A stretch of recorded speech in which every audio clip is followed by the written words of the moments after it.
नमस्कार। ज्ञान तृप्ति महाविद्यालय 15A रूपगढ़ के YouTube चैनल पर आपका हार्दिक स्वागत है। आज हम कर रहे हैं BSc फाइनल ईयर के लिए ऑर्गेनोमेटेलिक केमिस्ट्री का last topic carbonyl compounds.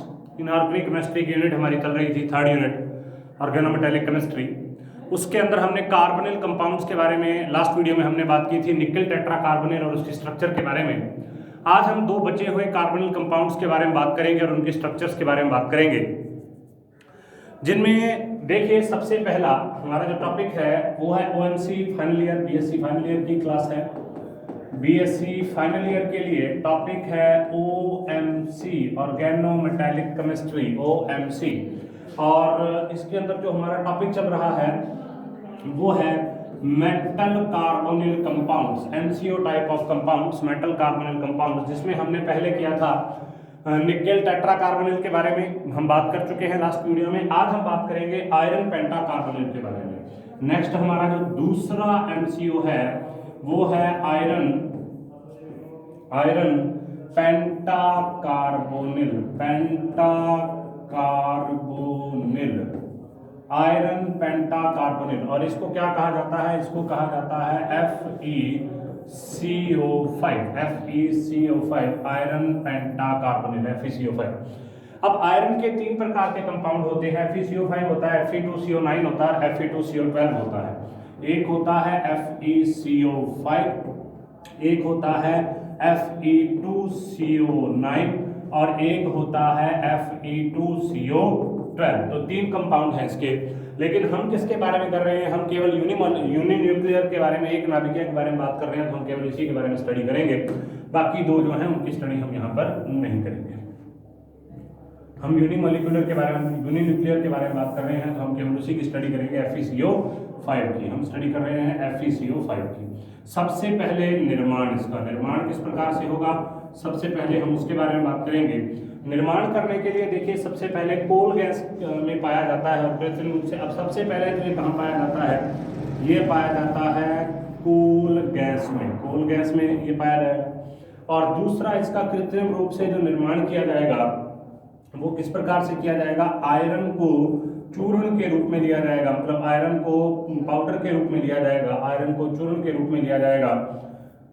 Fe powder, Fe चूर्ण के रूप में लिया जाएगा और इसके साथ रिएक्शन करवाई जाएगी 5 कार्बन मोनोऑक्साइड की। और ये रिएक्शन कहाँ होगी? ये होगी 100 से 200 डिग्री सेल्सियस पर, 200 डिग्री सेल्सियस पर और 200 एटमॉस्फेयर टेम्परेचर पर। इससे क्या बन जाएगा? इससे बन जाएगा FeCO5। ठीक है, तो एक तो कोल गैस के अंदर ये प्राकृतिक रूप से ही पाया जाता है। और इसके अलावा जब हम बात करते हैं कृत्रिम रूप से इसका संश्लेषण करने की, तो Fe पाउडर या Fe जो चूर्ण है उसकी अभिक्रिया हम कार्बन मोनोऑक्साइड के साथ में करवा देंगे 100 से 200 डिग्री सेल्सियस टेम्परेचर और 200 एटमॉस्फेयर प्रेशर पर, तो FeCO5 का निर्माण हो जाएगा। नेक्स्ट देखिए, नेक्स्ट हम बात करते हैं इसके गुणों के बारे में। हाँ जी, इसके गुणों के बारे में बात करते हैं। सबसे पहली बात, ये क्या होता है? हल्का पीला द्रव होता है, हल्का पीला द्रव होता है, हल्का पीला द्रव होता है, येलो होता है ये। और इसका बॉइलिंग पॉइंट देखिए कितना होगा?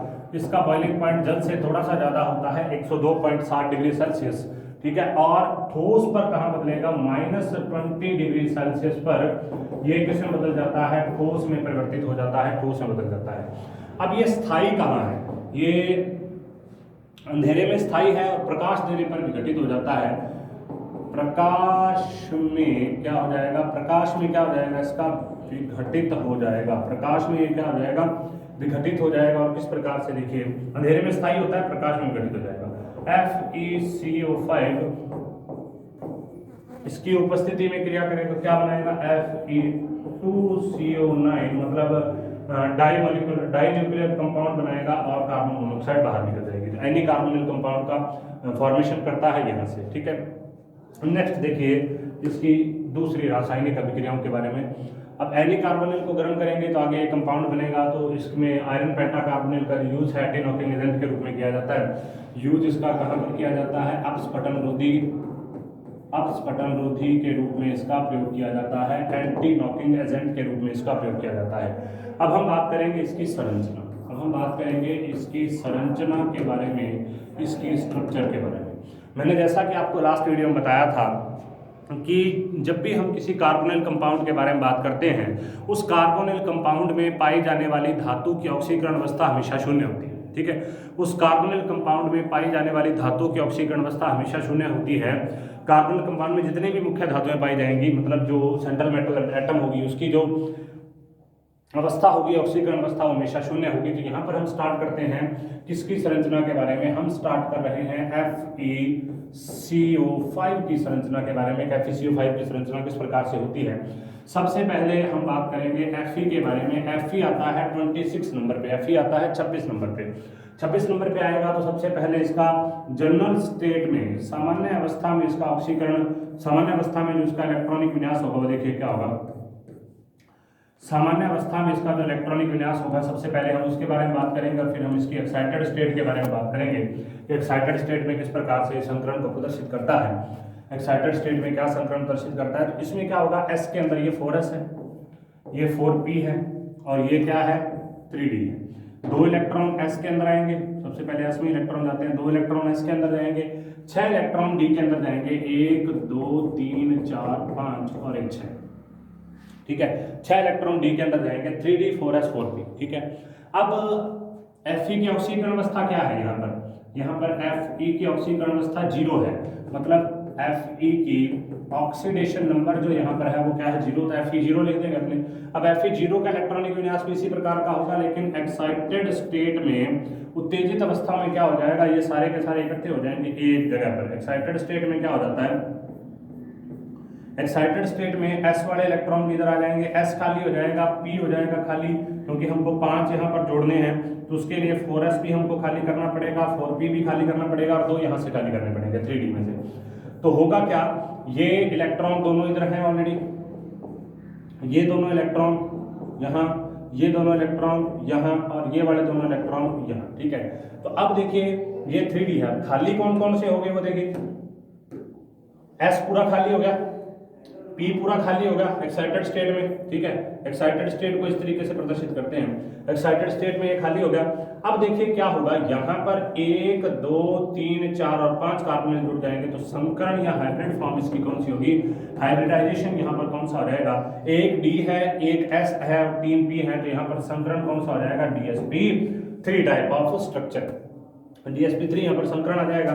यहाँ पर एक कार्बोनिल आ जाएगा, यहाँ पर दूसरा कार्बोनिल आ जाएगा, यहाँ पर तीसरा कार्बोनिल आ जाएगा, यहाँ पर चौथा कार्बोनिल आ जाएगा और यहाँ पर 5वां कार्बोनिल आ जाएगा। तो इस तरीके से ये बन जाएगी। अब DsP3 की जो स्ट्रक्चर होती है, ये होती है बाइपिरामिडियल,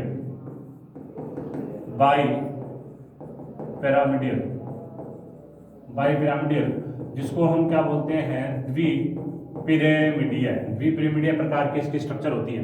तो इसकी हम स्ट्रक्चर यहाँ पर बनाते हैं, सबसे पहले इस प्रकार से बनेगी, देखिए इसकी बाइपिरामिडल स्ट्रक्चर इस तरीके से बनेगी। यहाँ पर ये है, उसके बाद में ऐसे ऐसे और 1 2 3 Fe, ठीक है।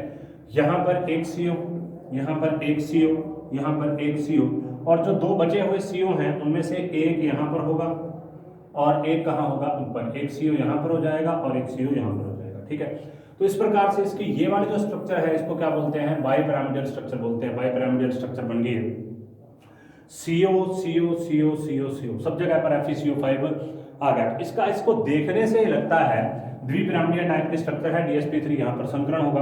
अब इसको देखने से लगता है कि इसके पांचों के पांचों बंद एक जैसे हैं, मतलब पांचों के पांचों बंद समान हैं, लेकिन इसकी रासायनिक अभिक्रियाओं से संपन्न ये प्रदर्शित होता है कि FeCO5 में भी पांचों के पांचों बंद एक जैसे नहीं होते, समान नहीं होते।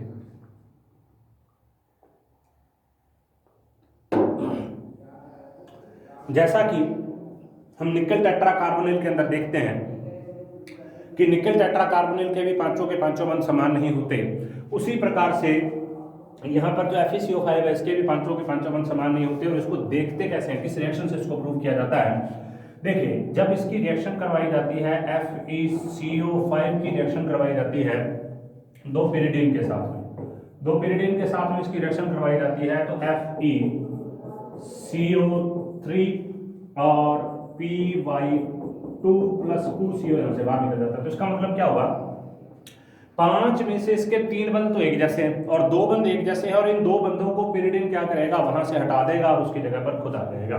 तो हम यहाँ पर इनमें से कोई भी 2 बंद अलग हो सकते हैं और कोई भी इसके जो 3 बंद हैं वो एक जैसे हो सकते हैं, लेकिन ये बताया जाता है कि इसके जो 3 बंद हैं उनमें डबल बॉन्ड पाया जाता है, उसके जो कोने वाले जो 2 बंद होते हैं उनके अंदर ट्रिपल बॉन्ड पाया, जो उनके अंदर सिंगल बॉन्ड पाया जाता है, इस वजह से वो अलग होते हैं, और बाकी ये जो 3 बंद होते हैं अलग होते हैं। तो इसकी स्ट्रक्चर देखिए किस प्रकार से होगी।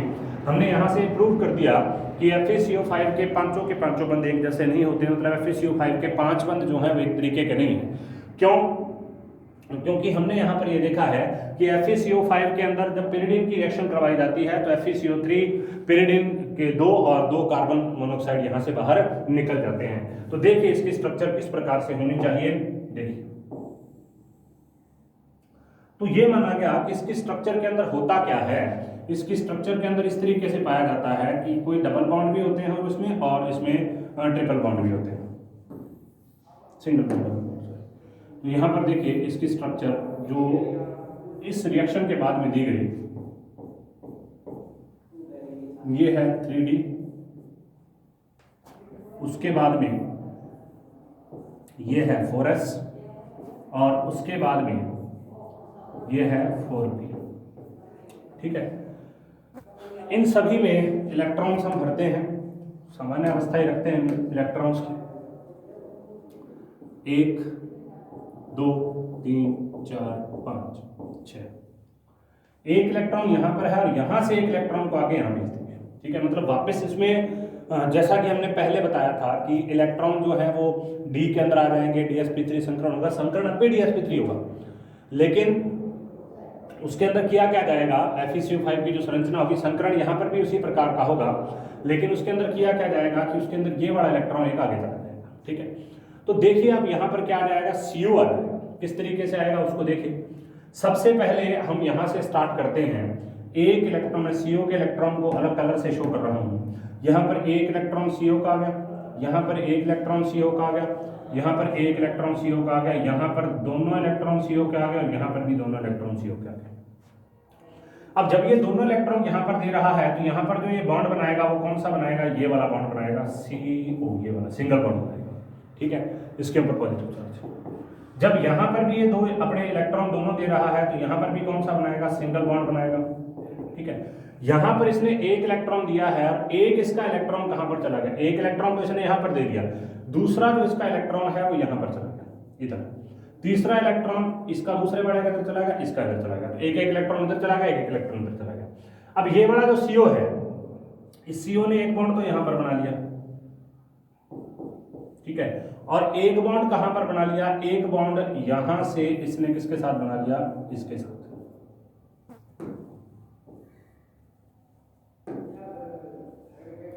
एक बॉन्ड तो यहां पर बना लिया और जो दूसरा बॉन्ड है वो किसके साथ बना लिया, यहां इसके साथ। ठीक है, अब एक CO यहां पर भी है, एक बॉन्ड तो यहां पर बना ही हुआ इसका, और दूसरा बॉन्ड इसने किसके साथ बना लिया, यहां।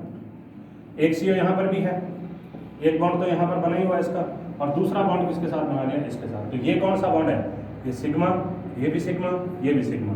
ये कौन सा है, पाई, पाई और पाई।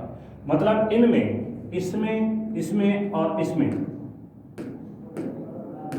मतलब इन तीनों में, ये वाला जो 3 है, ये वाला, इन तीनों के अंदर क्या है, डबल बॉन्ड पाया जाएगा, और इन दो में क्या पाया जाएगा, सिंगल बॉन्ड पाया जाएगा। और हम ये जानते हैं कि जब हम संकरण की गणना करते हैं, हाइब्रिड फॉर्म की गणना करते हैं, तो उसमें हम कभी भी पाई बॉन्ड को नहीं लिखते।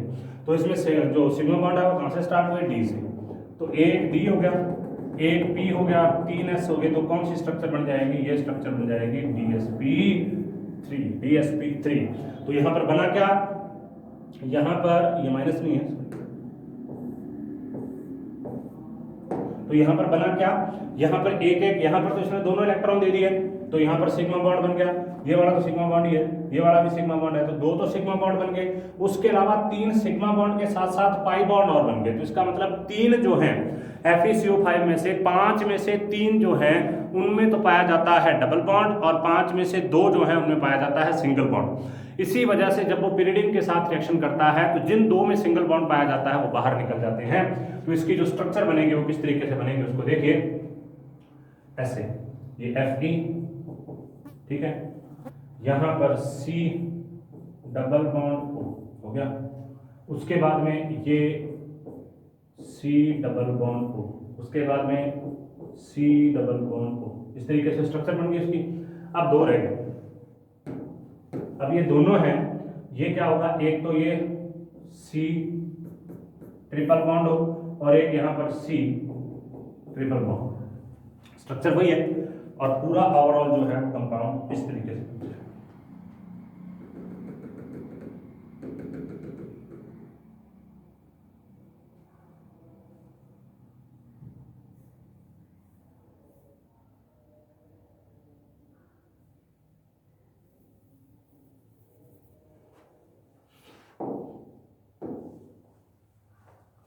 एक तो ये आ जाएगा C डबल बॉन्ड और एक ये आ जाएगा C डबल बॉन्ड, 2 ये अलग हो गए। तो पूरा कंपाउंड जो है वो किस तरीके से बनेगा देखिए,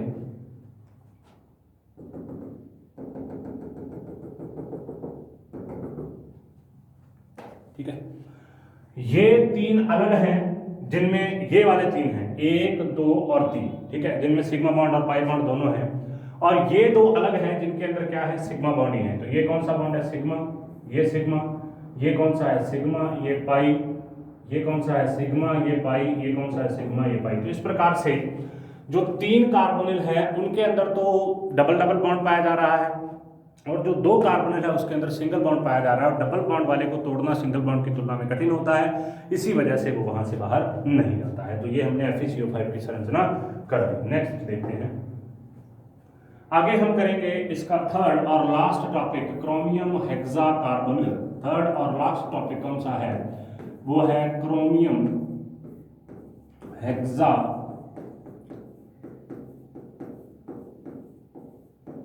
कार्बोनिल, क्रोमियम हेक्साकार्बोनिल, ठीक है। क्रोमियम हेक्साकार्बोनिल का मतलब क्या होता है, क्रोमियम हेक्साकार्बोनिल का मतलब होता है CrCO6, ठीक है।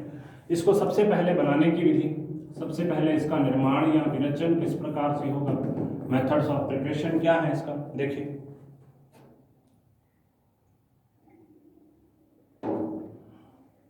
हाँ जी देखिए इसको, 2CrCl3 किसके साथ रिएक्ट करेगा, 3C2H5MgBr के साथ रिएक्ट करेगा, ठीक है, प्लस 12 कार्बन मोनोऑक्साइड के साथ रिएक्ट करेगा, और ये रिएक्शन किसकी प्रेजेंस में होगी, ईथर की। इससे बन जाएगा 2CrCO6 मतलब क्रोमियम हेक्साकार्बोनिल, प्लस क्या बनेगा 3C2H5Cl, प्लस क्या बनेगा 3MgBr और Cl। मतलब ये ग्रिग्नार्ड रिएजेंट की उपस्थिति में या ग्रिग्नार्ड अभिकर्मक के साथ अभिक्रिया होती है। जब क्रोमियम ट्राइक्लोराइड को ग्रिग्नार्ड अभिकर्मक के साथ और कार्बन मोनोऑक्साइड के साथ ईथर की उपस्थिति में क्रिया करवाई जाती है तो उससे क्रोमियम हेक्साकार्बोनिल का निर्माण होता है, ठीक है। उसके बाद हम बात करते हैं इसके गुणों के बारे में।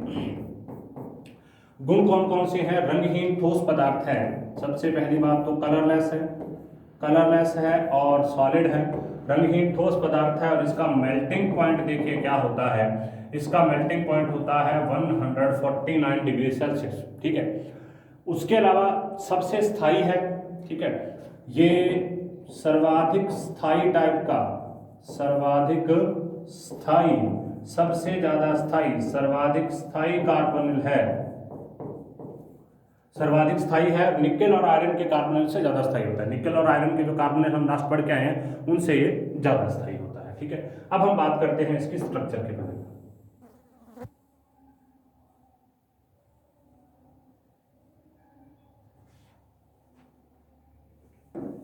अब हम बात करते हैं इसकी संरचना के बारे में या स्ट्रक्चर के बारे में, इसकी संरचना किस प्रकार की होती है। देखिए क्रोमियम आता है 24 नंबर पे। क्रोमियम कहाँ आता है?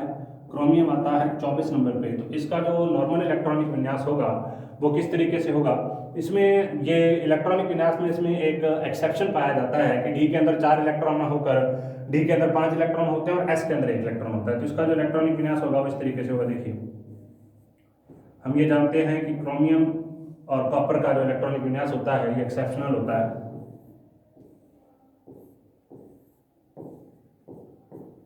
देखिए 24 है, 3D 4s और 4p, यहां पर 1 इलेक्ट्रॉन। तो 1 2 3 4 5, क्योंकि हाफ फील्ड, दोनों हाफ फील्ड हो गए और हाफ फील्ड की स्टेबिलिटी ज्यादा होती है, इस वजह से इस प्रकार से पाया जाता है। अब नेक्स्ट क्या होगा? नेक्स्ट ये तो इसका जनरल स्टेट है, ये तो इसका क्या है? जनरल स्टेट है। एक्साइटेड स्टेट में क्या होगा? एक्साइटेड स्टेट में ये सारे के सारे इकट्ठे हो जाएंगे और बाकी यहाँ पर क्या आ जाएंगे? CO आ जाएंगे, D2sp3 संकरण। एक्साइटेड स्टेट देखते हैं, Cr0, ऑक्सीकरण अवस्था यहाँ पर भी इसकी 0 होगी, एक्साइटेड स्टेट में है। अब एक्साइटेड स्टेट में है तो यहाँ पर क्या होगा? देखो सबसे पहले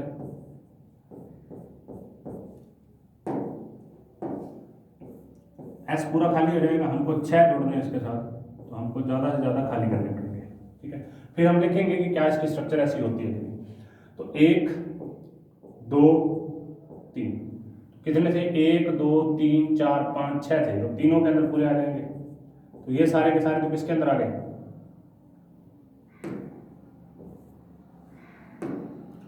ये सारे के सारे तो इन्हीं में पूरे आ गए। अब यहां पर क्या होगा? एक कार्बोनिल आ जाएगा, यहां पर एक कार्बोनिल आ गया, इसने 2 इलेक्ट्रॉन दे दिए। यहां पर दूसरा कार्बोनिल आ गया, इसने 2 इलेक्ट्रॉन दे दिए। यहां पर तीसरा कार्बोनिल आ गया, इसने 2 इलेक्ट्रॉन दे दिए।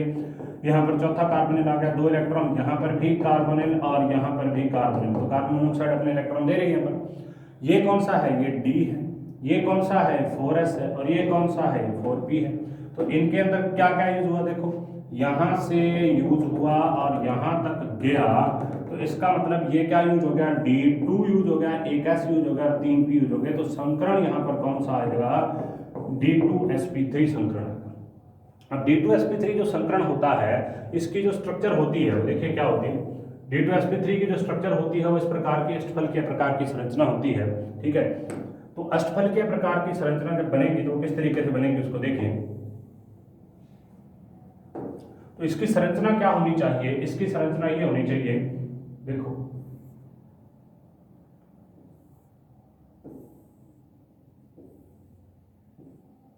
Cr, यहां पर 1 2 3 4 5 और 6। ठीक है, यहां पर CO, यहां पर CO, यहां पर CO, यहां पर CO, यहां पर CO। तो ये कौन सी स्ट्रक्चर बन जाएगी? ये बन जाएगी ऑक्टाहेड्रल, अष्टफलकीय। ये सारे मिल जाएंगे तो अष्टफलकीय टाइप की संरचना बनेगी। अब इस संरचना को देखकर D2sp3 संकरण की अष्टफलकीय संरचना होती है। अब इस संरचना को देखकर ऐसा प्रतीत होता है कि इसके सारे बॉन्ड एक जैसे, क्योंकि यहाँ पर सारे बॉन्ड एक जैसे दिखाई देते हैं। लेकिन जब इसकी ये रिएक्शन की जाती है, मतलब इसकी रिएक्शन की जाती है एमीन के साथ में, तो उनमें से कुछ तो आसानी से पृथक हो जाते हैं और कुछ पृथक नहीं होते, चाहे जल के साथ में रिएक्शन करें तब भी। तो अब देखिए अब इसके सारे के सारे बॉन्ड एक जैसे नहीं है, इसकी रिएक्शन करते हैं हम। मान लीजिए हम इसकी रिएक्शन किसके साथ करते हैं? CrCO6 की रिएक्शन किसके साथ करेंगे? 3 जल के अणुओं के साथ कर देंगे। अब 3 जल के अणुओं के साथ करेंगे तो 3 तो यहां से पृथक हो गए, H2O, 3 तो पृथक हो गए यहां से, H2O की थ्राइस आ गए, 3 CO तो निकल गए। मतलब 3 जल के अणुओं के साथ इसकी अभिक्रिया की, इससे ज्यादा के साथ अभिक्रिया होती नहीं इसकी, 3 के साथ की। तो 3 के साथ हुआ तो 3 तो CO यहां से बाहर निकल गए, लेकिन 3 CO वैसे के वैसे हैं। तो इसका मतलब ये हुआ कि इनमें से किन्हीं 3 CO की जो टेंडेंसी है, जो प्रवृत्ति है, वो अलग प्रकार की है और दूसरे 3 CO की प्रवृत्ति अलग प्रकार की है। अगर 6 के 6 की एक जैसी प्रवृत्ति होती तो क्या होता? या तो सारे के सारे निकलते या सारे के सारे जुड़ जाते। तो इसको कैसे समझा जा सकता है? उसको देखिए, उसको समझा जा सकता है इस प्रकार से। इसकी ये वाली संरचना सुझाई गई है कि इसकी ये वाली संरचना होती है। देखिए इसकी संरचना को ध्यान से,